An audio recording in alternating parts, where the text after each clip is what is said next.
আসসালামু আলাইকুম, কেমন আছেন সবাই? আজকে আমি আমার বাগানে কিছু কাজ করব, সেগুলো আপনাদের সঙ্গে শেয়ার করব। সেই সঙ্গে আমার বাগানের গাছগুলাও আপনাদের সঙ্গে গাছগুলাকে দেখিয়ে দিব। আমার বাগানের গাছগুলার কি অবস্থা, কিছু নতুন গাছ লাগাইছি, তারপরে মাচা বানাইছি, ওগুলাও আপনাদেরকে দেখাবো। আর এদিকে দেখেন, এই যে কলমি শাক লাগাইছি এই কোনায় বেডটাতে, মাশাআল্লাহ অনেক সুন্দরভাবে কলমি শাকগুলা হয়েছে। এই গাছে যে বেগুন ঝুলতেছে। আর এই গাছগুলো নতুন লাগাইছি, করলা আর সিম গাছ। আর এই মাচাটা নতুন দিছি, কেমন হলো আমাকে এই মাচাটা অবশ্যই জানাবেন। আর এদিকে দেখেন, এই যে আমার ফুল গাছগুলা, ছাদে অনেক ময়লা জমেছে। আজকে ভাবছি ছাদটা একটু পরিষ্কার করব, গাছগুলাও একটু সুন্দরভাবে গুছিয়ে রাখবো। আর কিছুদিন পর পরই আমি ছাদটা পরিষ্কার করি, ময়লা জমে যায়। দেখা যায় বাতাসে বিভিন্ন জায়গা থেকে পাতা চলে আসে, বালি, ময়লা, বিভিন্ন ধরনের ময়লা জমে ছাদে। আর সেজন্য দুদিন পর পরই মানে পরিষ্কার করতে হয়।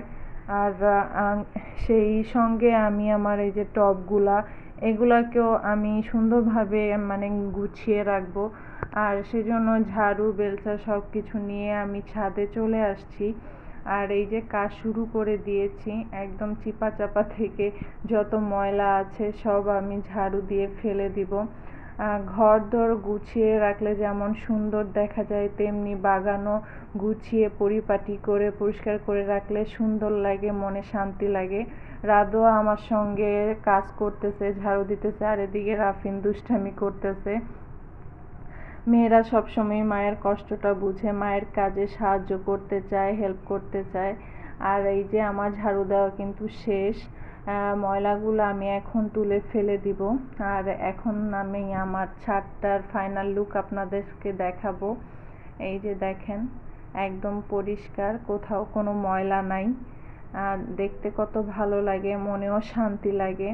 আর এরকম একটা বাগানে মানে অবসর সময়ে এমনিতে বসে থাকতেও ভালো লাগে। দেখেন আমার পুরো ছাদটা একদম পরিষ্কার করে ফেলছি ঝাড়ু দিয়ে। আর এই যে টবগুলাও, গাছগুলো আমি সুন্দরভাবে এক সাইডে গুছিয়ে নিয়েছি।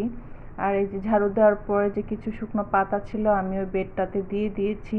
আর এই যে মরিচ গাছগুলা, এগুলা বোম্বাই মরিচের চারা আমি নতুন লাগাইছি। আর কেমন লাগলো আমার ছাদ বাগানটা অবশ্যই আমাকে জানাবেন। সবাই ভালো থাকুন।